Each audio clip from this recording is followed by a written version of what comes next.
மறுமலர்ச்சி திராவிட முன்னேற்ற கழகத்தின் 31வது பொதுக்குழு ஈரோடு மாநகரில் ஜூன் 22 அதாவது நாளை காலை 10 மணிக்கு நடைபெறவுள்ளது.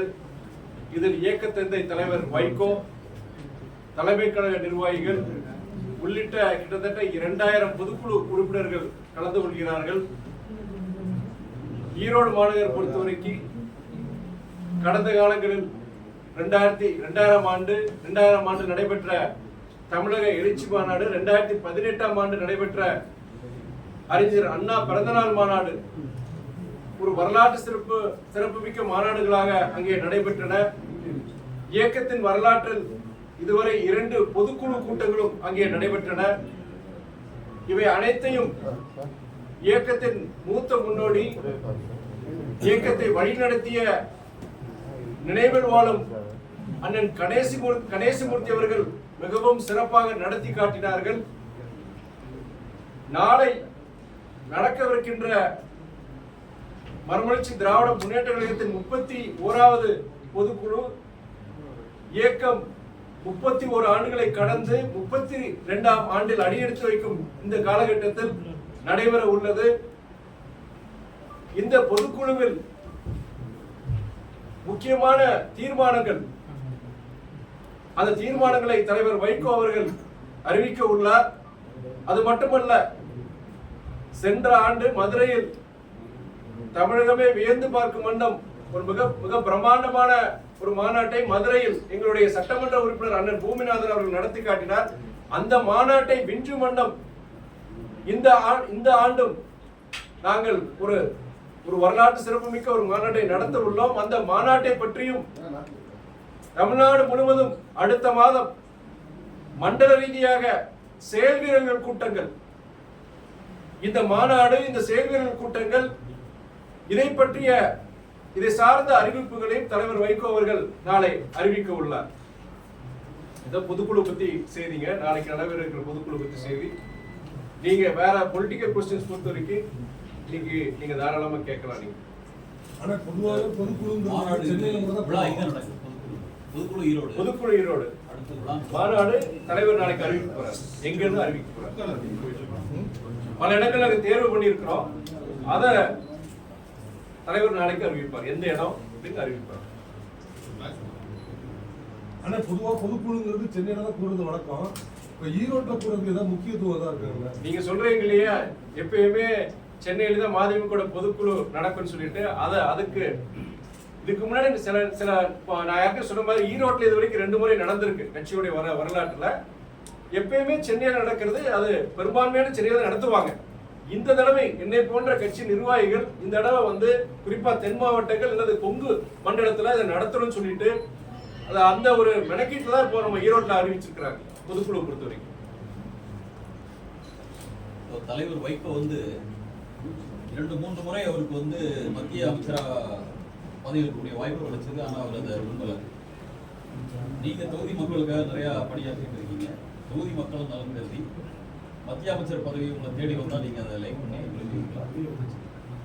அதாவது தலைவர் வைகோ மாத்திரம் கிடையாது, நான் உட்பட இந்த இயக்கம் பொறுத்த வரைக்கும் பட்டம் பதவிகளுக்கு அப்பாற்பட்டு தமிழக நலனுக்காக செயல்படுகின்ற ஒரு இயக்கம் தான் மறுமலர்ச்சி திராவிட முன்னேற்ற கழகம்.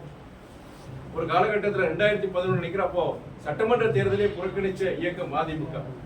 தேர்தல் பதவிகள் இதற்கு அப்பாற்பட்ட ஒரு தலைவர், ஒரு இயக்கம் தான் அதிமுக. அது நீங்க அதை சேர்த்துக்கலாம். நான் இந்த அரசியலுக்கு வருவேன், ஒரு நாடாளுமன்ற உறுப்பினராக நான் எதிர்பார்த்தது. அதே நேரத்தில் பொறுத்த வரைக்கும் இன்னைக்கு அரசியல் பொறுத்த வரைக்கும் இன்னைக்கு அதிகாரம் தேவை. அதிகாரம் இருந்துதான் 4 பேருக்கு நல்லது செய்ய முடியுங்கிறது அது ஒரு என்னுடைய கருத்து. அது பட் இந்த சூழ்நிலையில பொறுத்த வரைக்கும் அதுக்குண்டான அவர் அமைச்சராகக்கூடிய சூழ்நிலை கிடையாதுன்னு நான் சொல்றேன்.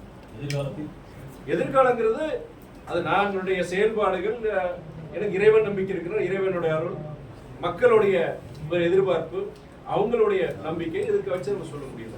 தொகுதி மக்கள் நலம் கருதி இன்றைய சூழ்நிலை பொறுத்த வரைக்கும் அப்படி ஒரு வாய்ப்பு இல்லைங்கிறத நான் சொல்லுவேன். எதிர்காலம்ங்கிறது அது காலம் முடிவு செய்யும், மக்கள் முடிவு செய்யும்.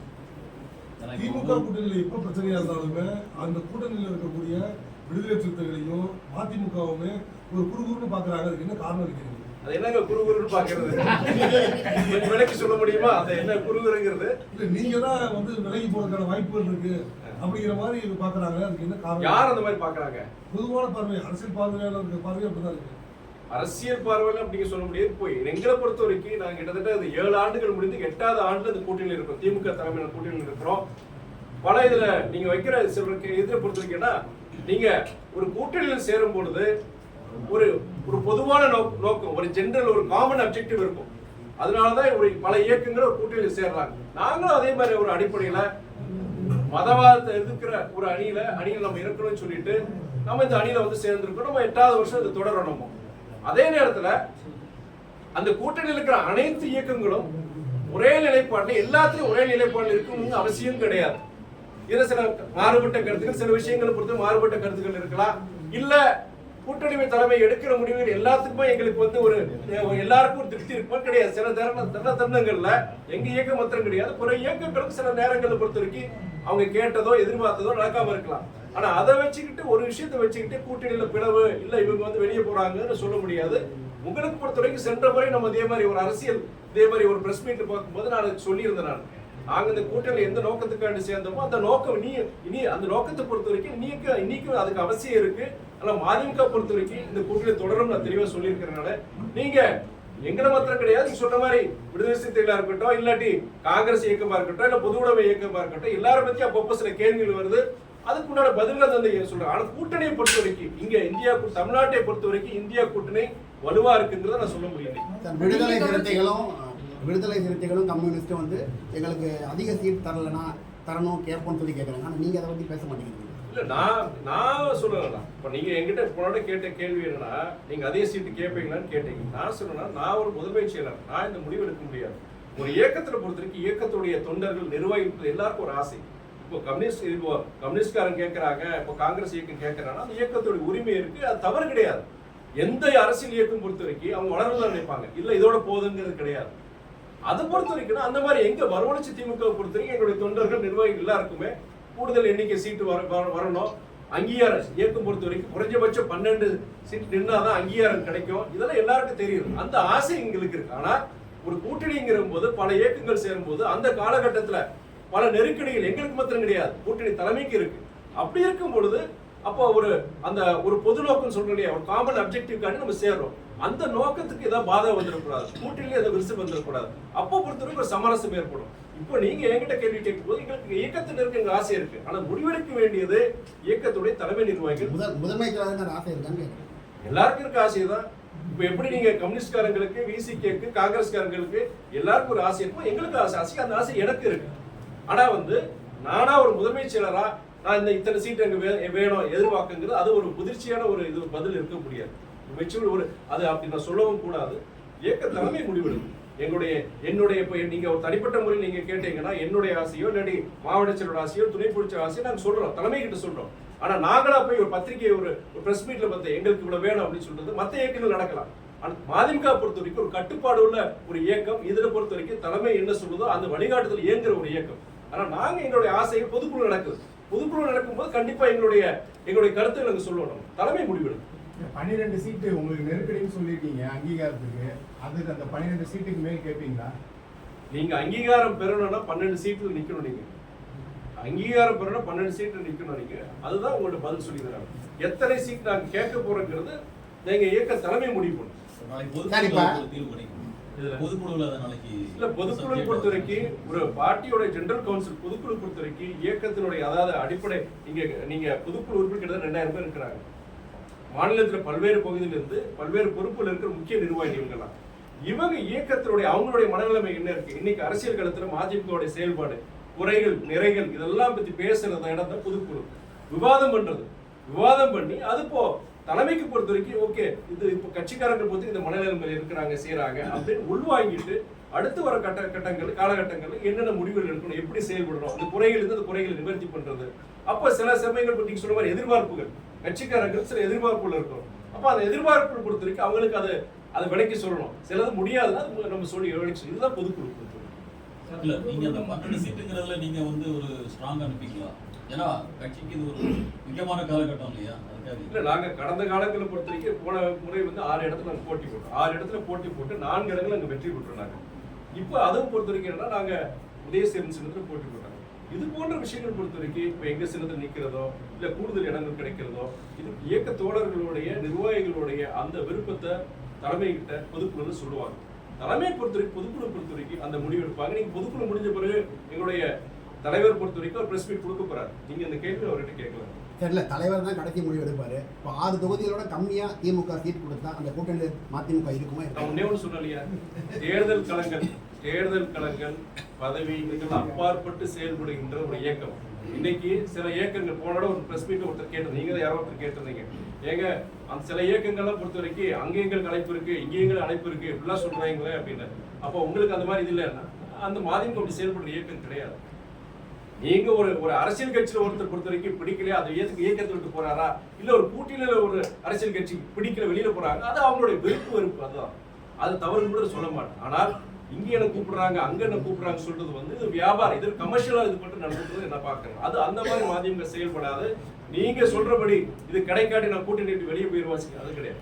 நாங்க ஒரு பொதுநல நோக்கத்தோடு தமிழ்நாட்டு நலன் கருதி நாங்க இந்த கூட்டணியில் நாங்க சேர்ந்தோம். அது அந்த அந்த காரணங்கள் இன்னைக்கு தொடர்ந்தது. அதே நேரத்தில் பொறுத்த வரைக்கும் சுயமரியாதை இதுல பொறுத்த வரைக்கும் என்னன்னா நாங்க எதிர்பார்க்கறதுதான். நீங்க இடங்களை விட குறைஞ்சபட்சம் அந்த சுயமரியாதை எனக்கு எதிர்பார்க்க எங்க இருந்தாலும் நீங்க அரசியல் ஒரு கூட்டணியில் இருந்தாலும் சரி சுயமரியாதை திராவிட இயக்கங்களோட அடிப்படையில் அது பொறுத்த வரைக்கும் நாங்க இதே மாதிரி சீட் எண்ணிக்கைப்படி இருக்காது. இதே மாதிரி திருமாவளவன் பதில் சொல்லியிருந்தாரு. அதுக்கு நயினார் நாகேந்திரன் கேட்டிருக்காரு, 2 தொகுதி கொடுத்தா திருமாவளவன் திமுக இருப்பாரான்னு சொல்லி கேட்டிருக்காரு. இது நீங்க பாஜகவுடைய மாநில தலைவர் அண்ணா நயினார் பொறுத்த வரைக்கும் அவர் ஒரு நல்ல மனிதர் தான், அதிமுக இருந்தாரு. இன்னைக்கு பாஜக போய் மாறிட்டாரான்னு எனக்கு தெரியல. அண்ணா நயினார் பொறுத்த வரைக்கும் அவருக்கு ஒரு குழப்பத்தை உருவாக்குறதுக்கு நான் கூட சொல்லியிருந்தேன். போனோட எங்க இயக்கத்தை பத்தி கூட ஒரு கருத்து சொல்லும் போது என்கிட்ட நீங்க கேட்கும் போது அது அவரோட அரசியல் யுக்தியாக கூட இருக்கலாம். எங்ககிட்ட கூட அந்த மாதிரி நாங்க யாரும் பேசல செய்யல. அவரா ஒரு யூகத்தை அப்படி பேசுறதோ இல்ல பத்திரிகை சந்திப்பு பேசுறதோ வந்து அதோட அரசியல் ஒரு தந்திரமா கூட இருக்கலாம். நீங்க அது அப்படி நம்ம எடுத்துக்கணும். சார் நீங்க கூட்டணி வந்து ஸ்ட்ராங்கா இருக்குன்னு தொடர்ச்சியா சொல்லிட்டு வரீங்க. ஆனா எதிர்கட்சிகள் வந்து உங்க கூட்டணியில ஓட்ட விழுந்துருச்சு, அங்க இருந்து சில வெளியே வருவாங்க, அவங்களும் தொடர்ச்சியா பேசிட்டு இருக்காங்க. இது அவங்களுக்கு என்னன்னா எதிர்கட்சியை பொறுத்த வரைக்கும் இந்த கூட்டணியில் ஏதாவது விரிசல் விடாதா அப்படின்னு எதிர்பார்ப்பாங்க செய்வாங்க. ஒரு அரசியல் ஒரு தேர்தல் களத்துல பொறுத்த வரைக்கும் நீங்க அவங்கள பொறுத்த வலுப்படுறதோ எதிரணி வலுவிழக்க செய்யறதோ அது ஒரு ஸ்ட்ராட்டஜி தான். பல விஷயங்கள் இருக்கு, அதனால அவங்க சொல்லலாம். எங்களை பொறுத்த வரைக்கும் நாங்க இந்த கூட்டணியை பொறுத்த வரைக்கும் நீங்க சொல்ற மாதிரி போன தடவை எங்க தலைவருக்கு வந்து அங்க எதிர்பார்த்த அந்த ராஜ்யசபா சீட்டு கிடைக்கல. அப்போ எல்லாரும் ஒரு இது வாதம் வச்சாங்க, இப்ப மதிமுக தொடரமான்னு சொன்னோம். அப்ப நாங்க தெளிவா நாங்க சொல்லியிருந்தோம். கிட்டத்தட்ட 3/4 மணி நேரம் பிரஸ் மீட் கொடுத்திருந்தேன். எங்களுக்கு வருத்தங்கள் இருக்கு, எங்களுக்கு சங்கடங்கள் இருக்கு. ஆனா இருந்தாலுமே நாங்க கூட்டணியில் நாங்க தொடருவோம். ஏன்னா 3 முறை அவருக்கு வந்த ஒன்றிய அமைச்சர் பதவியே வேண்டாம்னு சொன்னவர் எங்க தலைவர். அப்படி இருக்கும்போது இந்த ராஜ்யசபா சீட்டுக்காண்டி அதெல்லாம் மாற மாட்டாரு. அதனால நாங்க அதில் உறுதியா இருக்கு நான் சொல்லியிருந்தேன். அதனால நீங்க தேர்தல் இத்தனை இடங்கள் இப்போ குறைவா கொடுத்தீங்க, நீங்க கூட்டணியில் இருக்க மாட்டீங்களா செய்வீங்களா அப்படிங்கிற சில கேள்விகள் இருக்குன்னா அது வந்து மதிமுக அந்த மாதிரி நிலைப்பாடு எடுக்காது. குறைஞ்சபட்சம் என்னன்னா நாங்க எதிர்பார்க்கறது அந்த சுயமரியாதை எங்க கட்சியா இருக்கட்டும், எங்க கட்சி தோழர்களா இருக்கட்டும், அந்த சுயமரியாதை பற்றி எங்க இயக்கத்துக்கு சரி எங்க இயக்க தலைவருக்கு சரி எங்களுடைய இயக்க தோழர்களுக்கும் அந்த சுயமரியாதை எதிர்பார்க்கணும். அந்த தன்மானம் சுயமரியாதை அதுக்கு வந்து பாதம் வந்துடக்கூடாது எங்களுடைய விருப்பம். ஆனா இப்ப நடிகர் கமலஹாசனுக்காக சிறந்த பாராளுமன்றவாதின்னு பேர் எடுத்த வைகோக்கு சீட்டு கொடுக்காம விட்டுட்டாங்க. அதற்கான அதிருப்தி நீங்க தொடர்ச்சியா பதிவு பண்றீங்க. ஆனா அதே நேரத்துல கூட்டணியை விட்டு நான் வெளியே போக மாட்டேன் அப்படின்னு சொல்றீங்க. இது முரண்பாடா தெரியலையா? ஏங்க அதாவது வந்து நீங்க கேட்ட கேள்விக்கு நான் பதில் சொல்றேன். அதாவது 2 சீட்டு கொடுத்தா கூட நீங்க அவர் திரும்ப நிப்பாரான்னு சொல்லிட்டு நீங்க ஒருத்தர் கேட்டாருங்க. அவர் யாருக்கு அந்த கேள்வி கேட்டாரோ நயினார் அண்ணன் கேட்டாரோ சொன்னாங்க. நான் வந்து அப்படி சொல்லும் போது பதவிகளுக்குள்ள அப்பாற்பட்ட இதெல்லாம் இயக்கம் அதிமுக நாங்க போன தடவை பொறுத்த வரைக்கும் ராஜ்யசபா வந்து நாங்க எதிர்பார்த்து கொடுத்து எங்களுக்கு வருத்தம் மனசங்கடம் இருந்தது. இருந்தாலுமே நாங்க இந்த கூட்டணி தொடர்ந்து தெளிவான போன பிரஸ் மீட்ல சொல்லியிருந்தேன்னு சொன்னேன். நான் வந்து இன்னைக்கு வந்து அதோட வெளிப்பாடு தான். அதை நீங்க தொடர்ந்து சொல்றது எப்படி சொல்லலாம்? நீங்க இல்ல மதிமுக தன்மானம் உள்ள இயக்கம் கடைசி நேரத்துல கூட்டணியை விட்டு வெளியே வந்த வரலாறு திருச்சியிலேயே நடந்திருக்குது. வாய்ப்பு தான் இருக்குமான்னு தான் கேட்கணும். இல்ல அது வந்து என்னன்னா நீங்க சொல்ற மாதிரி அதுக்கு உண்டான இன்னைக்கு அந்த ஒரு சூழ்நிலை இல்லை. அதுக்கு உண்டான சூழ்நிலை இல்லை. ஒரே ஒரு இது என்னன்னா எங்க இயக்க தோழர்கள் எல்லாருக்கும் தெரியும். எங்க இயக்க தோழர்கள் மாத்திரம் கிடையாது, உங்களை மாதிரி பத்திரிகை நிருபர்கள் தமிழ்நாட்டில் இருக்கிற அரசியலை கடந்து நீங்க பல்வேறு அரசியல் தலைவர்கள் எல்லாருமே என்ன சொல்றதுன்னா அவருக்கு ஒரு வாய்ப்பு இந்த தடவை கொடுத்துருக்கலாம்னு சொன்னாங்க. அந்த வருத்தம் எங்க எல்லாருக்கும் இருந்தது, எங்க கட்சி நிர்வாகிகள் தொண்டருக்கு எல்லாம் இருந்தது. அதை நான் சொல்லும் போது அதை கடந்து சொல்லுவோம் தான் சொன்னாங்க. கடந்து சொல்லுவோம், கூட்டில் நாங்கள் நிலையா இருக்கு, நாங்கள் இதோட இருக்கிறோம். நீங்க அந்த கடந்த காலங்கள் பொறுத்த வரைக்கும் அப்படிப்பட்ட சூழ்நிலை வராங்கிற நம்பிக்கையோடு இருக்கிறோம் நாங்கள். திமுக கூட்டணியில வந்து புகைச்சல் இருக்கிறதா நைனா நாகேந்திரன் சொல்லியிருக்காரு. அதே மாதிரியே வந்து பல்வேறு கட்சிகள், சில கட்சிகள் நாங்கள் பேச்சுவார்த்தை நடத்திட்டு இருக்கோம்னு சொல்றாரு. அந்த பேச்சுவார்த்தை நடத்தப்படக்கூடிய கட்சிகள்ல மதிமுக கிடையாது. நாங்கள் இதுவரைக்கும் எங்களுடைய தலைவர் வைகோவும் சரி, வேற எந்த முக்கிய நிர்வாகிகளும் இது பற்றிய சிந்தனை கூட கிடையாது. நீங்க பேச்சுவார்த்தை அதை பத்தி சிந்தனை கூட கிடையாதுன்னு சொல்றேன். இப்ப வந்து மதிமுக வந்து முழுமையான ஒரு அரசியல்வாதியை மாறலங்க, மனசு சொல்றேங்க நானு. அதுக்குள்ள நீங்க பேச்சுவார்த்தை சொல்றீங்க, அதுக்குள்ள சிந்தனை கூட கிடையாதுன்னு சொல்றேன் நான். பெரியாரும் பெரும்பாலும் ஒண்ணுதான் எனக்கு அப்படிம்பீங்க. ஆமா, முருகபக்தர் மாநாடு நடக்குது, அதுல கலந்துக்குவீங்களா? ஏங்க, அதாவது வந்து சரி, அது பதில் அவர் கேட்கிற கேள்விக்கு பதில் சொல்லிதான் நான். நீங்க முருகனை நான் பாக்குறேன்னா என் மனசுக்குள்ள இருக்கிறார். கோயிலுக்கு தான் போகணும்னு அவசியம் கிடையாது. அப்படியே நான் கோயிலுக்கு போனேன்னா பழனியில போய் பார்க்கலாம், திருப்பரங்குன்றத்துல போய் பார்க்கலாம், அறுவடை வீடுகள் இருந்தா ஒரு இதுல போய் நான் போய் பார்க்கலாம். நான் செயற்கையா ஒரு ஷெட்டை போட்டு செஞ்சு வைக்கிற போனதுக்கு போகணும்னு அவசியமே கிடையாது எனக்கு. அந்த மாநாடு நீங்க எப்படி பாக்குறீங்க? அதாவது அரசியல் வேறு, வழிபாடு வேறு, மதம் வேறு. தமிழ்நாடை பொறுத்த வரைக்கும் ரெண்டையும் பிரிச்சுதான் மக்கள் பாக்குறாங்க. அரசியல்ல வந்து மதத்தை கலக்கிறது எந்த ஒரு தமிழ்நாட்டை யாரும் விரும்ப மாட்டாங்க. அதே நேரத்தில் இன்னொன்று நான் சொல்ல விரும்புகிறேன். நான் நீங்க எங்க தலைவர் இந்த கருத்தை கிட்டத்தட்ட 60 வருஷமா சொல்லிட்டு இருக்கிறார். கோயில்களை பொறுத்த வரைக்கும் நீங்க ஆறுகால பூஜைகள் நடக்கட்டும், ஆலயங்களில் ஜபக்கூட்டங்கள் நடக்கட்டும், மசூதியில் தொழுகைகள் நடக்கட்டும், பகுத்தறிவு பிரச்சாரமும் யாரையும் மனசை புண்படாத மாதிரி அதுவும் நடக்கட்டும் சொல்லியிருக்கிறார். கிட்டத்தட்ட 60 வருஷத்துக்கு இந்த சிந்தனையை வந்து தமிழ்நாட்டில் இருக்கிற பட்டி தொட்டி எல்லாமே சொல்லியிருக்கிறார். என்னுடைய ஆசை மாத்திரம் கிடையாது. தமிழ்நாட்டில் அரசியலை பொறுத்த வரைக்கும் என்னுடைய ஒரே ஒரு விருப்பம், பல இடங்கள் நான் சொல்றேன். நான் அரசியல்வாதிகளுடைய நடவடிக்கைகள், அவங்க என்னென்ன வாக்குறுதியை கொடுத்திருந்தாங்க, அந்த வாக்குறுதியை என்னென்ன நிறைவேற்றி இருக்கிறாங்க, இல்ல நீங்க பாலிசி லெவல் ஏதாவது உங்களுக்கு ஒரு இது இருக்கு, அதை வச்சு நீங்க விமர்சனம் செய்யுங்க. ஜாதி மதம் இதை கடந்துதான் அரசியல்வாதிகளும் சரி, அரசியல் இயக்கங்களும் சரி, மக்களும் சரி, அதை கடந்துதான் சிந்திக்கணும்னு சொல்றதுனால உங்களை மாதிரி பத்திரிகை நண்பர்கள் அதை சொல்றேன். தமிழ்நாடு மாத்திரம் கிடையாது, இந்தியா முழுவதும் என்னன்னா இந்த ஒரு விவாதம் இருக்கட்டும், ஒரு அரசியல் இயக்கத்தை ஆதரிக்கிறதோ, ஒரு அரசியல்வாதியை ஆதரிக்கிறதோ இருக்கட்டும், ஜாதி மதங்களை கடந்து அவங்களுடைய பெர்ஃபார்மன்ஸை பாருங்க. நீங்க என்ன சொன்னாங்க, என்ன செய்யறாங்க, இல்ல சொன்ன வாக்குறுதிகள் எவ்வளவு நிறைவேற்றி இருக்கிறாங்க, இல்ல வந்து அவங்க வேற ஏதாவது தவறுகள் இருக்கா, லஞ்சலாவட்டியம் இருக்கா, அந்த மாதிரி வச்சு நீங்க ஒரு அரசியல் இயக்கத்தையோ அரசியல் தலைவரோ தேர்ந்தெடுங்கிறத நான் திருமண வீடுகளை கூட நான் பேசுறேன். நான் திருமண வீடுகள்ல சாதாரண அரசியல் இந்த வாடகை இல்லாத ஜனங்கிட்ட பேசும்போது நீங்க ஒரு பஞ்சாயத்து பிரசிடென்ட் இருந்தாலும் சரி, கவுன்சிலர் இருந்தாலும் சரி, ஜாதியை பார்க்காதீங்க, மதத்தை பார்க்காதீங்க, யாரு வந்து ஊருக்கு நல்லது நடக்கும் அதை மாத்திரம் பார்த்துட்டு நீங்க உங்க வாக்குகளை செலுத்துங்க. காசை வாங்கிட்டு ஓட்டு போட, காசை வாங்கிட்டு ஓட்டு போடாதீங்க. இது போன்றதான் நான் பொதுவா தமிழ்நாட்டுக்கு பொறுத்த வரைக்கும் அது எந்த இயக்கத்தையும் சொல்லலாம், மதத்தை வச்சு ஜாதியை வச்சு அரசியல் பண்ணக்கூடாதுன்னு சொல்லலாம். நீங்க சொல்ற மதுரையில் நடக்கிற அந்த மாநாடு பொறுத்த வரைக்கும் என்னுடைய கருத்து கேட்குது, அந்த கருத்து அது இதுதான் என்னுடைய கருத்து.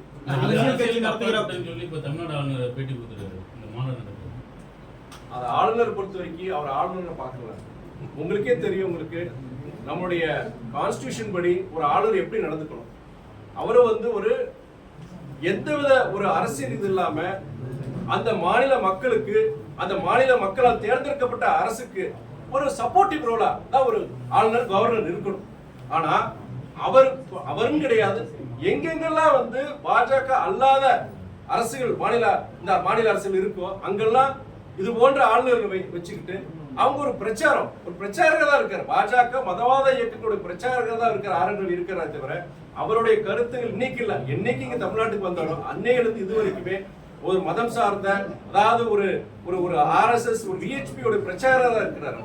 ஒரு கவர்னரா செயல்படலாம். இது போன்ற அவருடைய கருத்து பொறுத்த வரைக்கும் அவர் மதுரையில் நடக்கிற அந்த ஈவெண்ட்டை பத்தி அவர் சொல்ற கருத்து பொறுத்த வரைக்கும் எப்படி இருக்கும்? ஒரு பொதுநல நோக்கோடு இருக்குமா? கண்டிப்பா இருக்காது. ஒரு மதவாத இயக்கத்துடைய அந்த நிலைப்பாடு தான் அவருக்கு இருக்கும். இப்போ கூட்டணி கட்சி தலைவர் வந்து சிஎம் வந்து மத்திய அரசு தமிழ்நாட்டுக்கு எதுவுமே செய்யறதுன்னு தொடர்ந்து குற்றச்சாட்டு. நீங்க எப்படி பாக்குறீங்க? உங்க தொகுதியை பொறுத்தவரை மத்திய அரசுடைய சப்போர்ட் எப்படி இருக்கும்? என்னை பொறுத்த வரைக்கும் நான் நீங்களே பார்த்து இதே பிரஸ் மீட்ல பல நேரங்களில் வந்து நம்ம தொகுதி சார்ந்த விஷயங்கள் இருக்கும், எந்த பொலிட்டிக்கல் கொஸ்டின்ஸ் நான் என்டர்டெயின் பண்றது கிடையாது.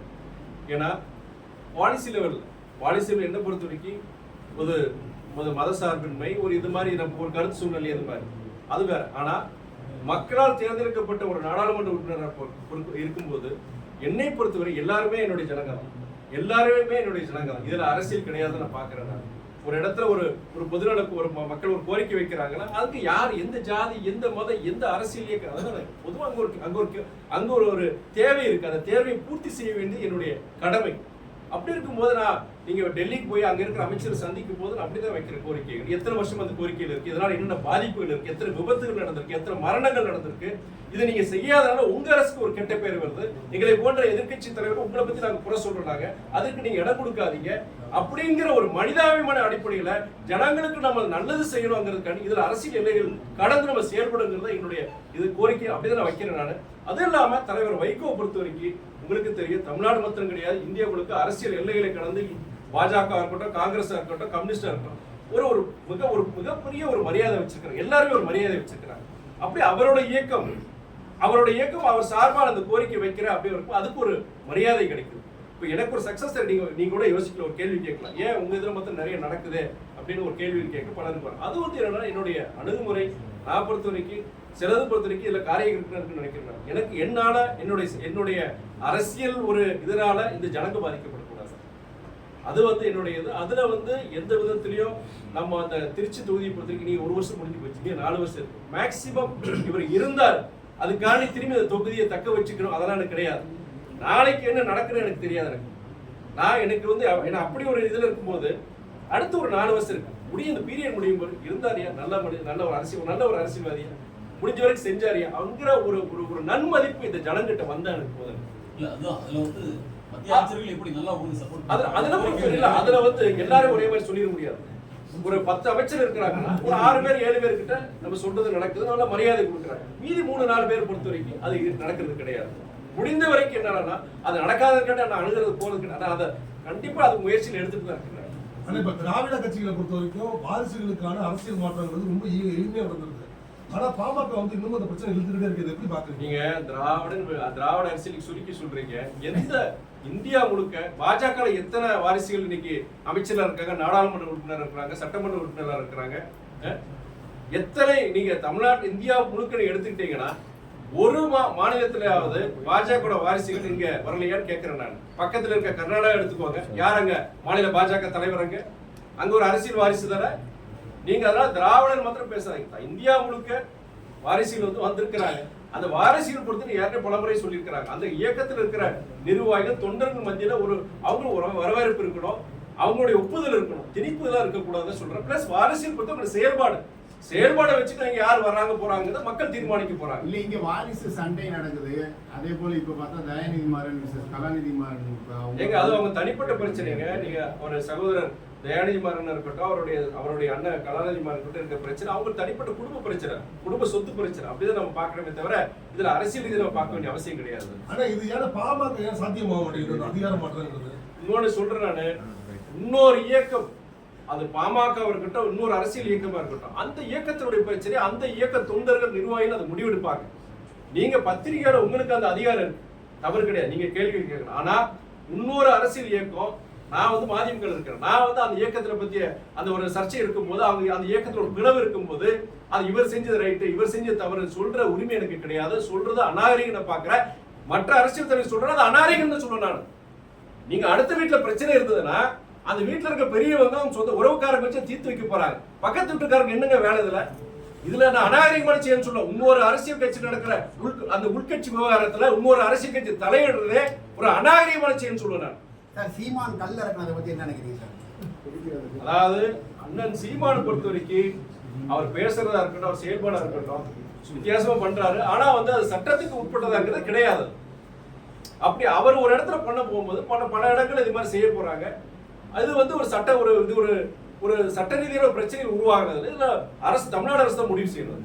மதுவுக்கு மாற்று போராட்டம் பண்றாரு, அதுல உங்களுக்கு உடன்பாடு இருக்கா? எங்களுக்கு பொறுத்த வரைக்கும் அதாவது தமிழ்நாட்டை பொறுத்த வரைக்கும் ப்ரொஹிபிஷன் தான். அதாவது மதுவில்லாத ஒரு தமிழ்நாடு உருவாக்குறது எங்களுடையது. இதுல மதுவுக்கு மாற்று இதுங்கிறது அது வந்து எங்களுடைய கட்சியுடைய நிலைப்பாடு கிடையாது. நீங்க கம்ப்ளீட் ப்ரொஹிபிஷன் தான். பட் அதுல நிறைய சவால்கள் இருக்கு. கம்ப்ளீட் ப்ரொஹிபிஷன் வந்து சில மாநிலங்கள் பொறுத்தவரைக்கும் வேற மாதிரி பிரச்சனைகள் வந்திருக்குங்க. நீங்க வடக்கு பார்த்தீங்கன்னா சில மாநிலங்கள் அந்த மாதிரி பிரச்சனை வந்திருக்கு. அதை பத்தி நான் பேச ரொம்ப விரிவாக நம்ம பேச வேண்டியது இருக்கும். ஆனா அதுக்கு மாற்று இதுன்னு சொல்றது வந்து அது நான் கரெக்டா சொல்ல மாட்டேன். எனக்கு பொறுத்தவரைக்கும் கம்ப்ளீட் ப்ரொஹிபிஷன் மது இல்லாத தமிழ்நாடு உருவாக்குறது தான் நாங்க சொல்லிட்டு தான் இருக்கிறோம். நாங்க படிப்படியாக நாங்கள் குறைக்கிறோம்னு தமிழக அரசு சொல்லியிருக்கு. அதுல எங்களுக்குள்ள பாத்தீங்கன்னா சில கருத்து வேறுபாடுகள் கூட இருக்கலாம். ஆனா இப்ப திருச்சி எம்பிங்கிற முறையில வந்து உங்களோட செயல்பாடு அனைத்து தரப்பிலும் பாராட்டப்பட்டு வருது. அது ஓகே. ஆனா அதிமுகங்கிற கட்சியை பொறுத்த வரைக்கும் ஒரு குறுகிய வட்டத்துக்குள்ள நீங்க அடைஞ்சு போயிட்டீங்க அப்படிங்கிற பார்வை இருக்கு. அதை நீங்க எப்படி நேற்று நடந்த ஒரு சம்பவம் புதுக்கோட்டையில நம்ம என்னுடைய சில நிகழ்வுகளுக்கு மக்கள் சார்ந்த சில கோரிக்கைகள் அதை பார்க்கறதுக்கு நான் போயிருந்தேன். வானம் போயிட்டு இருக்கும்போதே ஒரு இளைஞர் பைக்ல 2 வீலர்ல வந்துட்டு வணக்கம் பண்ணி ரொம்ப ஒரு சந்தோஷமா இது பண்ணாங்க. சரி நம்ம வாழ்த்த வர ஆரம்பிச்சு நான் கூட சரி வண்டி நிப்பாட்டிட்டு வண்டி என்ன தம்பின்னு கேட்டேன் நான். ஆனா நாங்களாம் உங்களுக்கு எல்லாம் ஓட்டு போட்ட செஞ்சோம். நான் உங்க எல்லா இடத்துலயும் பாக்குறவங்க நீங்க அங்க போற நாகப்பட்டினம் போனா அங்கேயும் உங்க போஸ்டர் இருக்கு. எல்லாரும் பெருமையா இருக்கு. எங்க எம்பி எல்லா இடத்துலயும் இருக்கிறாரு. தொகுதி பக்கம் போய் கொஞ்சம் நல்லா நிறைய பண்ணுங்கன்னு சொன்னாரு. ஏப்பா இதே வேற மாதிரி குற்றச்சாட்டு என் கட்சிக்காரன் வைக்கிறான். அவர் கொஞ்சம் திருச்சிக்குள்ளே இருக்கிறார். சரி எங்களுக்கு பெருமையா இருக்கு எல்லாமே. ஆனா தமிழ்நாடு முழுவதும் அவர் செயல்படுற இனியும் கொஞ்சம் செயல்படுற மாதிரி நிறைய இனியும் விறுவிறுப்பான அரசியல் செய்யணும்னு சொல்லிட்டு கட்சிக்காரன் மேல அட்வைஸ் பண்றப்ப குற்றச்சாட்டு வைக்கிறப்பா நீ எதிர்மறையா வைக்கிறப்பா இப்ப கூட நான் இந்த நிகழ்வுக்கு போயிட்டு தான் வரேன்னு நான் சொல்லலாம். என்னை பொறுத்த வரைக்கும் என்னன்னா நான் வந்து ஒரு ஒர்க் இன் ப்ராக்ரஸ் இன்னைக்கு அதான் சொல்ல ஒர்க் இன் ப்ராக்ரஸ் தான் சொல்லுவேன். ஒரு கத்துக்குட்டி தான் சொல்லுவேன். ஒரு பப்ளிக் ரெப்ரஸன்டேட்டிவா ஒரு அரசியல்வாதியை நிறைய கத்துட்டு இருக்கு. நம்ம முடிஞ்ச வரைக்கும் சக்திக்கு முடிஞ்ச வரைக்கும் நான் செயல்படுறேன். ஒரு நாடாளுமன்ற உறுப்பினர் செயல்படுறேன். ஒரு முதன்மை செயலாளர் செயல்படுறேன். இனிய சிறப்பா செயல்பட நினைக்கிறேன் நான். அதுக்கு வந்து காலமும் சரி என்னுடைய நிறைய இனி கத்துக்கணும். இனிய சிறப்பா செயல்பட நினைக்கிறேன். அதனால உங்களுடைய அறிவுரை பொறுத்த வரைக்கும் நீங்க திருச்சியில முடங்கி இருக்கிறனால இனிய வெளியில போய் பண்றது அது ஒரு முக்கியமானது. கண்டிப்பா நான் திருச்சிக்கு பாக்குறேன். நான் ஒரு காலம் திருச்சிக்கு ஒரு மதிமுக எம்எல்ஏ கிடப்பாரா? திருச்சியில ஒரு எம்எல்ஏ கிடைச்ச சந்தோஷம். எம்பி தொகுதிக்கு கீழே ஒரு இல்ல கிடைச்ச சந்தோஷம் தான். இப்ப நான் நிறைய மக்கள் பணி செய்யும் போது கூட ஒரு சட்டமன்ற உறுப்பினர் இருக்கும் போது எங்களுக்கு நல்லாதான் இருக்கும். ஆனா அதுக்கு பொறுத்த வரைக்கும் தலைமை எங்களுடைய கட்சி தலைமை முடிவு பண்ணணும். எந்த தொகுதி யார் இங்க வேட்பாளர் இருக்கிறாங்க. அப்ப அந்த தொகுதி கிட்ட யார் இங்க வேட்பாளர் இருக்கிறாங்க. அப்போ அது கூட்டணி தலைமையை பொறுத்த வரைக்கும் சரி இங்க மதிமுக ஒரு வாய்ப்பு கொடுக்கணும். அவங்களும் முடிவு செய்யணும். இது நான் இங்க சொல்ல முடியாது. அரசியல் ஆர்வலமா இருந்தேன். அப்பாவுக்காண்டி தான் அந்த அரசியலுக்கு வந்தேன்னு சொன்னீங்க. இப்ப அதை நீங்க எப்படி பாக்குறீங்க? இன்னைக்கு அதே சொல்றேன். போய் சொல்ல மாட்டேங்க. நான் அதாவது எல்லாம் பொதுவா பொறுத்த வரைக்கும் பசங்களுக்கு மாணவர்களுக்கு எல்லாருக்கும் நான் சொல்றது வந்து do what you're passionate about சொல்லுவேன் நான். எதுல உங்களுக்கு ஆர்வம் இருக்கோ எது படிக்க நினைக்கிறீங்களோ எதிர்காலத்துல இது செயல்படுறீங்களோ அதுல நீங்க செயல்படுங்க நான் சொல்லுவேன் நான். ஏன்னா அந்த நீங்க அப்பா அம்மா சொல்றதுக்காண்டி இவர் சொல்றதுக்காண்டி ஒரு இது செய்யாதீங்க. பொதுவாக ஜனங்கிட்ட பேசும்போதே நான் யாராவது ஒரு யங்ஸ்டர்ஸ் பார்க்கும்போது சொல்றேன் காசு சம்பாதிக்காண்டி ஒரு தொழில் செய்யாதீங்க. எதுல உங்களுக்கு ஆர்வம் இருக்கு எதுல உங்களுக்கு திறமை இருக்கு அதுல நீங்க செயல்படுங்கன்னு சொல்றேன். ஆனா என்னோட இது பொறுத்த வரைக்கும் நான் போய் சொல்ல விரும்பல. எனக்கு இது ரொம்ப அதுல விருப்பம் இருக்கு. பதவிக்கு வரணும் அரசியல் இனியும் சிறப்பா வரணும் இனியும் உயர்ந்த இடத்துக்கு வரணும் அது இன்னும் உண்மையிலே கிடையாது. ஒரு கடமை உணர்ச்சியோட எங்களுடைய இயக்க தோழருக்கு வந்து அவங்களுடைய வற்புறுத்தல வந்த நான் இன்னைக்கு அதுக்காண்டி நான் வந்து செயல்படாம இருக்க முடியாது. முடிஞ்ச வரைக்கும் இதை சிறப்பா செயல்படணும். அவங்கள நன்மதிப்பை பெறணும். இந்த கட்சிக்கு பெருமை தேடி கொடுக்கணும். மக்கள் மத்தியில தலைவர் வைகோடைய மகன் சிறப்பா செயல்பட்டு இருக்கிறாரு அப்படிங்கிற ஒரு பேரை வாங்கி கொடுக்குறது என்னுடைய முயற்சியா இருக்கு. ஆனா இன்னொன்னு சொல்றேன் நான் ஒரு இதுல நீங்க ஆர்வமா அது பேஷனேட்டா இருக்கும்போது ஒரு மலையை கூட கடந்து போயிடலாம். ஆனா அதுல ரொம்ப நமக்குன்னு அதுல ஒரு பெரிய ஆர்வம் இல்லைன்னு வச்சுக்கோங்க சில குன்று கூட பெரிய மலையா தெரியலாம். உள்ளுக்குள்ள பல கஷ்டங்கள் மன வேதனையோட இந்த பயணிக்கிறேன். வெளிப்படையா நான் சொல்லியிருந்தேன். நான் வந்து இது வந்துட்டு நான் இதுக்குனால எந்த இயக்க தோழர்களுக்கோ பொதுமக்களுக்கோ ஒரு ஏமாற்றம் அளித்திருக்கூடாது. அதுல சமரசம் இருக்கு. முடிஞ்ச வரைக்கும் நம்ம நல்லா சிறப்பா செயல்படும். அப்படிதான் இருக்கு. கடவுள் பக்தி அதிகம் வந்தது இதனாலதான். இந்த சும்மான சூழ்நிலை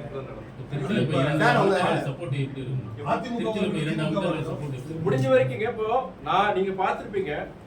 நான் முக்கியமா இதுல தலையிடுற விஷயங்கள் மெனக்கிடுற விஷயங்கள் என்னன்னா ஒன்றிய அரசு சார்ந்த விஷயங்கள் தான். நீங்க விமானத்துறையா இருக்கட்டும் இல்லாட்டி நம்மளுடைய ரயில்வே துறை இல்ல நெடுஞ்சாலை தேசிய நெடுஞ்சாலை துறையா இருக்கட்டும் இல்ல பொதுத்துறை நிறுவனங்களா இருக்கட்டும் இது சார்ந்த விஷயங்கள் நிறைய நான் முக்கியம். ஏன்னா அது வந்து ஒரு எம்எல்ஏவோ அது மற்ற இங்க இருக்கிற ஆளுமைகளும் பண்ண முடியாது. நான் தான் போய் பேசணும். ஒன்றிய அமைச்சர்கிட்ட பேசுறது ஒன்றிய அரசை சார்ந்த அதிகாரிகள்கிட்ட பேசுறது நான் தான் பேசணும். அதுலதான் மேக்ஸிமம் நான் ஃபோக்கஸ் பண்றேன்.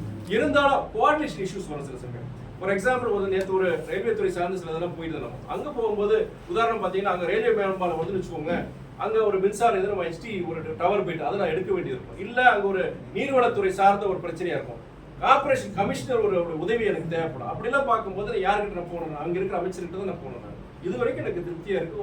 அவங்க நல்லா ஹெல்ப்ஃபுல்லா தான் அதுதான் இருக்கிறாங்க. இந்த பிரச்சனையும் கிடையாது. திமுக அதிமுக கூட்டணியை பொறுத்த வரைக்கும் புதுசா ஒரு கோஷம் வந்து ஆட்சியில் பங்கு அப்படின்னு சொல்றாங்க. அதுல உங்களோட நிலைப்பாடு என்னென்ன? அதாவது இதுக்கு வந்து பதில் வந்து நான் பல தடவை சொல்லியிருக்கிறேன். நான் ஆட்சியில் பங்குங்கிற சொல்றது வந்து அது பல குழப்பங்களை உருவாக்குன்னு சொல்றேன். நான் ஆட்சியில் பங்குங்கிற பொறுத்த வரைக்கும் ஒரு நல்ல விஷயம் தான். ஏன்னா பல பேருக்கு வந்து அந்த ஒவ்வொரு இயக்கத்துக்கு வந்து குறைஞ்சபட்ச சில திட்டங்கள் இருக்கும். அதை செயல்படுத்துறதுக்கு அதை நிறைவேற்றுறதுக்கு ஆட்சியில் பங்கு கண்டிப்பாக. ஆனா எங்களை பொறுத்த வரைக்கும் இதுவரைக்கும் இந்த 4 ஆண்டுகள் இந்த திமுக தலைமையிலான கூட்டணியை பொறுத்த வரைக்கும் சில முக்கியமான சில மக்கள் கோரிக்கைகளா இருக்கட்டும் நாங்க கொண்டு போய் முதலமைச்சருக்கு சொல்றோம், நடக்குது. சில குறைபாடு இருந்தாலுமே எங்க தலைவர் சொல்லும் போது அதை நிவர்த்தி பண்றாங்க. அப்படி இருக்கும் பொழுது ஒரு தருணத்துல ஆட்சியில் பங்கு இந்த தருணத்துல ஒரு பல குழப்பங்களை உருவாக்குங்கிறத என்னுடைய அனுமானமா இருக்கு. சார், நடிகர் விஜயை வந்து வேல்முருகன் திரும்ப திரும்ப சீண்டிக்கிட்டு இருக்காரு. பெண்கள் மீது கை போடுறது எல்லாம் பேசுறது என்ன பண்ணுறது? சகோதரர் விஜயை பொறுத்திருக்கிறேன்னா ஒரு மிகப்பெரிய சினிமா நட்சத்திரம், லட்சக்கணக்கான ரசிகர் இருக்கிறாங்க. பொது வாழ்க்கையில பொறுத்திருக்கிறேன்னா அவர் வந்து அவருடைய செயல்பாடுகள் அடுத்த கட்ட செயல்பாடு சில நேரங்களை பொறுத்து சில தவறுகள் நடக்கலாம். நான் ஒரு பொலிட்டிக்கலை பாக்குறேன், நான் அரசியலை கடந்து பாக்குறேன். அவர் புதுசா வந்திருக்கிறார். ஒரு சினிமா ஒரு நட்சத்திரமா அந்த ஒரு துறையில செயல்படுறதும் ஒரு அரசியல பொது வாழ்க்கையில செயல்படும் போது நீங்க பல பேர் இந்த மாதிரி விமர்சனங்களை வைப்பாங்க. அந்த விமர்சனங்களை கடந்து அவர் அனுபவத்துல தெரிஞ்சுக்க போறாரு. இப்படி ஒரு சம்பவம் நடந்ததா, இப்படி இருந்ததா, அதுக்கு ஒரு அப்போ எதிர்கட்சிகளோ மற்றவங்களும் நம்மளை தாக்குறதுக்கு ஒரு வாய்ப்பை நம்ம கொடுத்துட்டோம் அப்படின்னு தெரிஞ்சுக்கிட்டு அடுத்த முறையை தவிர்க்க போறாரு. கண்டிப்பா தவிர்ப்பான்னு நினைக்கிறேன். நான் அப்படி அதை பாசிட்டிவா தான் எடுத்துக்கிறேன். இங்கிலீஷ் பேசுறது அவமானம், கல்ச்சர்லாம் தெரிஞ்சுக்க முடியாது. நான் இது 2 வருஷம் முன்னாடி இந்த பிரச்சாரத்தை வச்சேன். தமிழ்நாட்டுல முதல் முறையா இந்த மும்மொழி பிரச்சனை விஷயமா வந்து வாதம் வரும்போது முதல் முறையா நான் தான் இந்த வாதத்தை வச்சேன். இங்க நீங்க பாஜக காரங்க தமிழ்நாட்டுல நீங்க ஏன் 3வது மொழி கத்துக்கூடாது? 3வது மொழியை கத்துக்கிட்டா நல்லதானே? ஏன் இந்திய கத்துக்கிட்டா நீங்க வந்து ஒரு பப்ளிக் செக்டர் நிறுவனத்துக்கோ நீங்க காம்படிட்டிவ் எக்ஸாம்ஸ் போறதுக்கோ இல்ல வட இந்தியாவில் நீங்க பணிபுரியுறதுக்கோ பிரயோஜனமா இருக்கணும். ஏன் அதை தடுக்கிறீங்க அப்படின்னு சொல்றாங்க இல்லையா? நான் 2 வருஷமா இந்த வாதத்தை வச்சுட்டு இருக்கேன். ஏன்னா நீங்க மொழிகள் கத்துக்கூட தவறு இல்ல, 3வது கூட அது ஹிந்தி மொழி பொறுத்தவரைக்கும் அவசியம் சொல்றாங்க. ஏன் ஆங்கிலம் கத்துக்கிறது தவறுன்னு சொல்றாங்க? இது சொல்றது யாரு? பாஜகவுடைய முக்கியமான தலைவர், உள்துறை அமைச்சர். அவர் அமித்ஷா அது கருத்து சொல்றாரு. அது விவரிச்சு நான் சொல்லணும். அவர் என்ன சொல்றாருன்னா ஆங்கிலம் வந்து பொறுத்தவரைக்கும் ஒரு அடிமைக்கு, அதாவது ஒரு நம்ம அடிமைத்தனத்தினுடைய ஒரு அடையாளமா இருக்கு. ஆங்கிலேயர்கள் விட்டு போனது வந்து நம்ம இனி பின்பற்றிட்டு இருக்கிறோம். எதுக்கு ஆங்கிலம்? நமக்கு ஆங்கிலம் இல்லாத ஒரு பாரதத்தை உருவாக்கும் சொல்றது அது சாத்தியமா நான் கேட்கிறேன். நம்முடைய தமிழக மாணவர்கள் இளைஞர்கள் இன்னைக்கு உலகம் ஃபுல்லா பல்வேறு துறைகள் இன்னைக்கு போல வச்சுறாங்க, ஆதிக்கம் செலுத்துறாங்கன்னா அதற்கு முதன்மையான காரணம் பொறுத்த வரைக்கும் ஆங்கில புலமை, அந்த லாங்குவேஜ் ப்ரொஃபிஷியன்சி தான். இன்னைக்கு அந்த லாங்குவேஜ் ப்ரொஃபிஷியன்சி எதனால வந்ததுன்னா நம்மளுடைய இருமொழி கொள்கையினால தான் வந்தது. இது நீங்க பார்லிமெண்ட் முன்னாடி அங்க வாசலுக்கு பிரஸ்லயே நான் பேசுறேன். நான் அங்க இந்த பர்டிகுலர் பாயிண்ட் ஆஃப் வியூல வந்து அங்க யாருமே இந்த இஷ்யூ ரேஸ் பண்ணல. நான் இந்த ரேஸ் பண்ண நான் சொன்னேன், இந்த பார்லிமெண்ட் முன்னாடி நான் கேட்கிறேன், நான் ஆங்கிலம் இல்லாம நம்மளுடைய இந்திய இளைஞர்கள் வந்து எப்படி அவங்களால செயல்பட முடியும்? இன்னைக்கு உலகம் ஃபுல்லா நீங்க ஐடில பொறுத்தவரைக்கும் நம்ம தான் டாமினேட் பண்ணணும். ஐடி செக்டர் நம்ம தான் டாமினேட் பண்ணணும். ஐடி செக்டர் மொத்தம் கிடையாது. அமெரிக்கால இருக்கிற மருத்துவத்துறையில இருக்கிற ஸ்பெஷலிஸ்ட், டாப் ஸ்பெஷலிஸ்ட் பாத்தீங்கன்னா நம்முடைய இந்தியன் டாக்டர், குறிப்பா தமிழ்நாட்டுக்கு போன அத்தனை மருத்துவர்கள் இருக்கிறாங்க. அது எப்படி நம்மளால செயல்பட முடியும்? ஆங்கிலம் இருக்க போய் தான். அவன் ஒரு இந்திய மொழி மட்டும் தெரிஞ்சுட்டு எப்படி போக முடியும்? சரி, இன்னைக்கு வர்த்தகம், இன்னைக்கு குளோபலைசேஷன் பத்தி பேசுறோம். நம்ம குளோபலைசேஷன் பத்தி பேசுறோம். அவருடைய நாட்டுடைய பிரதமர் மோடி அவர்களே சொல்றாரு, இன்னைக்கு வந்து 5வது ஒரு பொருளாதார வல்லரசர் வந்து இன்னைக்கு 4வது இடத்துக்கு வந்துட்டோம், அடுத்த 3வது இடத்துக்கு வரப்போறோம்னு சொல்றாரு. இது எப்படி சாத்தியப்படும்? ஆங்கிலம் எப்படி சாத்தியப்படும் கேட்கிறோம். நம்முடைய இளைஞர்கள் படிச்சு வெளிநாடுக்கு போனா ஆங்கிலம் தேவை. சரி, வர்த்தகத்துல போனா அதுவே இன்னைக்கு ஆங்கிலம் நமக்கு தேவைப்படுது. ஆங்கிலம் இல்லாத ஒரு இந்தியா சொல்றது அது எவ்வளவு ஒரு பேக்வர்ட்னஸ். இதுதான் நான் சொல்ல வரேன். நான் இது போன்ற விஷயங்களை ஜனங்கள் பார்க்கணும். நீங்க இது போன்ற விஷயங்கள் ஜனங்கள் கவனம் செலுத்தணும். தமிழ்நாட்டு பாஜக தலைவர்கள் இந்த 2 வருஷமா இந்த கேள்வி கேட்கிறேன். இதுக்கு என்ன பதில்? இதுவரைக்கும் யார் கூட ஒரு பதில் சொல்லல. ஆங்கிலம் இல்லாத ஒரு பாரதத்தை உருவாக்க சொல்றாரு அமித்ஷா சொல்றாரு இல்லையா? இதற்கு பதில் வந்ததா நான் கேட்கிறேன். நான் தமிழ்நாடு பாஜக தலைவர் கேளுங்க, நீங்க பிரஸ் கேளுங்க. நீங்க 3வது மொழியை கத்துக்கிற என்ன தவறு? இந்திய கத்துக்கிட்ட என்ன தவறு சொல்ற? நான் கேட்கிறேன். ஆங்கிலமே கூடாதுன்னு சொல்றாரு உங்க தலைவர் சொல்றாங்க, பாஜக தலைவர் சொல்றாங்க. அதுக்கு என்ன பதில்? தமிழுக்காக வாழும் ஒரே தலைவர் அதாவது பார்லிமெண்ட்ல வந்து வைகோ ரொம்ப பேசியிருக்காரு. நீங்களும் உங்களுடைய குரல் தான் தமிழ்நாடு வைகோ அவர்களுடைய குரல் சிறப்பு மிக்க தமிழ்நாடு சட்டமன்றத்தில் வருமா? சட்டமன்றத்தில் வாய்ப்பு எங்களுக்கு எல்லாருக்கும் அந்த விருப்பம் இருக்கு. எங்க எல்லாருக்கும் அது விருப்பம். எங்களுக்கு சொல்லும் போது மறுபடியும் திமுகவுடைய தொண்டர்கள், நிர்வாகிகள் எல்லாருக்கும் ஒரு வாய்ப்பு. ஆனா இதுவரைக்கும் ஒரு சட்டமன்றத்தில் நுழைஞ்சதே கிடையாது. அந்த விருப்பம் இருக்கு. அவர் அது முடிவெடுக்கணும். இயக்க தலைவர் வைகோ, எனக்கு அவருக்கு 81 வயசு ஆயிடுச்சு. அவருடைய இன்னைக்கு அவர் என்ன நினைக்கிறாரு பத்தி கூட்டணி தலைமை அதுக்கு ஒரு வாய்ப்பு கொடுக்கணும். காலம் தான் சொல்றேன். கிழக்கு சட்டமன்ற உறுப்பினர் வந்து ஒரு பத்திரிகையாளர் சந்திப்பு சொல்லியிருந்தாரு, தமிழக முதல்வர் அறிக்கை கொடுத்திருந்தாலும் வந்து அதிகாரிகள் வந்து ஒத்துழைப்பு தர மாட்டேங்கிறாங்க. அதை பத்தி ஒரு கருத்து. இது நீங்க நல்ல ஒரு கேள்விக்கு நீங்க கேட்டது. ஏன் சிரிக்கிறீங்க? அதாவது உண்மையிலே நல்ல கேள்விங்க. சிரிக்கக்கூடிய கேள்வி கிடையாது. நான் நிதர்சனம் பல இடங்களை பாக்குறேன். அதாவது அரசியல்வாதிகள் நல்லவங்க கெட்டவங்க இருக்கிற மாதிரி அதிகாரிகள் அரசு அதிகாரிகளும் நல்லவங்களும் இருக்காங்க, கெட்டவங்களும் இருக்கிறாங்க. என்னதான் அமைச்சர், என்னதான் சட்டமன்ற உறுப்பினர், என்னதான் நாடாளுமன்ற உறுப்பினர் இந்த மக்கள் பிரச்சனை எடுத்துட்டு முடிக்கணும்னு நினைக்கிற நேரத்துல அதற்கு பல நேரங்கள் சில நேரங்கள் சொல்றேன் நான் சில அரசு அதிகாரிகள் இருக்கிறாங்க. இப்போ நம்மளுடைய திருச்சி எடுத்துக்கிட்டீங்கன்னா இங்க கலெக்டர் இருக்கிறார். அவர் மாதிரி சிறப்பான ஆபீஸை நான் பார்க்க முடியாது. புதுக்கோட்டையில ஒரு கலெக்டர் இருக்கிறாங்க, அருணான்னு சொல்லிட்டு. அந்த அம்மையார் பொறுத்த வரைக்கும் அவ்வளவு ஒரு நல்ல சிறப்பாக இல்லை. யங்ஸ்டர் 2 பேரும் யங்ஸ்டர்ஸ் தான். இவ்வளவு தூரம் இந்த திருச்சியிலும் சரி, இந்த அவங்க பொறுத்த வரைக்கும் புதுக்கோட்டை இப்பதான் வந்திருக்கிறாங்க. வந்து ஒரு 4-6 மாசம் இருக்குன்னு நினைக்கிறேன். இவர் நம்ம திருச்சியை பொறுத்த வரைக்கும் வந்து கிட்டத்தட்ட 3 வருஷம் ஆச்சு. இந்த மாவட்டத்துல பல நல்லது நடக்கிறதுக்குன்னா அதுக்கு முக்கியமான காரணம் நம்முடைய கலெக்டர் சொல்லணும். இது போன்ற நல்ல கலெக்டர் மாத்திரம் சொல்ல மாட்டேன், பல்வேறு அரசு துறையில பல்வேறு அதிகாரிகள் இருக்கிறாங்க. அவ்வளவு ஹார்ட் ஒர்க் பண்றவங்க இருக்கிறாங்க. ஆனா அதே நேரத்துல சில செயல்படாம பல மாத கணக்கில் ஃபைல்ஸ் பெண்டிங்கை போட்டு விட்டுட்டு செஞ்சுட்டு அது சாதாரண ஜனங்களுடைய உண்மையான அடிப்படை ஒரு தேவையா இருக்கும். ஒரு கையெழுத்து தான் அது போடாம இருக்கிற அதிகாரிகள் இருக்கிறாங்க. அதனால அவரு சகோதரர் இனிகோ சொல்றது நான் உண்மையில நான் அக்செப்ட் பண்ணிக்கிறேன். உண்மை இருக்கு. தமிழ்நாட்டுல சட்டம் ஒழுங்கு எப்படி இருக்கு? சட்டம் ஒழுங்கு பொறுத்த வரைக்கும் சில குறைபாடுகள் இருக்குன்னா அது கண்டிப்பா இருக்கிறத சொல்ல நான் மறுக்கல. அதே நேரத்துல தவறுகள் நடக்கும் போது உண்டான உரிய நடவடிக்கைகள் காவல்துறை எடுக்கிறாங்க. இதே இது நீங்க வட மாநிலங்கள் போனீங்கன்னா அது மாதிரி கிடையாது. அது நம்மளுடைய கடந்த கால தமிழ்நாட்டிலே பொறுத்த வரைக்கும் சில நேரங்களில் தவறுகள் நடக்கும் பொழுது உங்களை போன்ற பத்திரிகை துறை எதிர்கட்சிகள் எல்லாம் அது ஒரு பிரச்சனையாக்கி போகும்போது ஒரு அழுத்தம் கொடுக்கும் போது நடவடிக்கை எடுத்திருக்கிறாங்க. இப்போ அப்படிப்பட்ட சூழ்நிலை கிடையாது. 24 மணி நேரத்துல அதிகபட்சம் 48 மணி நேரத்தை குற்றம் செஞ்சு, அதாவது முக்கிய குற்றங்கள், பெண்களுக்கு எதிரான ஒரு குற்றங்களா இருக்கட்டும், இல்லை கொலை குற்றங்களா இருக்கட்டும், இது போன்ற சம்பவங்கள் நடக்கும்போது மேக்சிமம் 48 ஹவர்ஸ் நம்முடைய தமிழ்நாடு காவல்துறை நடவடிக்கை எடுக்கிறாங்க. அப்படிதான் சொல்றேன்.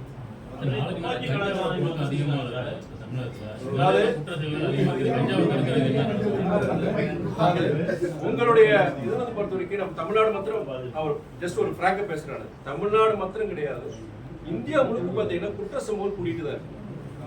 அதுக்கு காரணம் பொறுத்த வரைக்கும் இன்னைக்கு இருக்கிற சில தமிழ்நாடு சொல்லி இந்தியா ஃபுல்லா இன்னைக்கு இந்த ட்ரக் கல்ச்சர் பாத்தீங்கன்னா பயங்கரமா இருக்கு. நீங்க தமிழ்நாடு எவ்வளவு பரவாயில்ல, மற்ற வட மாநிலங்கள் பாத்தீங்கன்னா இந்த போதைப் பொருளுடைய இதை பத்தி ரொம்ப பயங்கரமா இருக்கு. டெல்லி எடுத்துக்கோ, டெல்லி நம்முடைய தலைநகரம். அங்க இருக்கிற சட்டம் எப்படி இருக்கு? நீங்க வாரத்துக்கு ஒரு துப்பாக்கி சூடு, ஒரு பாம்பு தான் இருக்கு. நான் டெல்லியில போயிருப்போம். டெல்லி நாங்க பார்லிமெண்ட் பேப்பர் படிக்கும் போது நான் பார்க்கும்போது நம்மளுடைய தமிழ்நாடு ஞாபகம், தமிழ்நாடு பத்திரிக்கை நம்மளுடைய தென் மாநிலங்களுடைய இதுதான் எனக்கு ஞாபகம் இருக்கு. இங்க எவ்வளவு பரவாயில்ல, டெல்லி தலைநகர்ல எவ்வளவு பிரச்சனை இருக்கு. அது காரணம் பொறுத்தவரைக்கும் இன்னைக்கு நீ சொல்ற இந்த ட்ரக் கல்ச்சர், இன்னைக்கு நீங்க சொல்ற அந்த சில சஃபஸ்டிகேட்டட் வெப்பன்ஸை பொறுத்த வரைக்கும் இன்னைக்கு சாதாரண குற்றவாளி கையில கிடைச்சிருது. அது இன்னைக்கு இந்தியா மாத்திரம் கிடையாது, உலகம் முழுக்க ஒரு கலாச்சாரம், தவறான ஒரு கலாச்சாரம் உருவாயிட்டு இருக்கு. அதுக்கு அந்தந்த அரசுகள் சில சட்டங்கள் கொண்டு, அதாவது புது சட்டங்கள் நமக்கு அரசு கொண்டு வராங்க, மாநில அரசு கொண்டு வராங்க, ஒன்றிய அரசு கொண்டு வராங்க.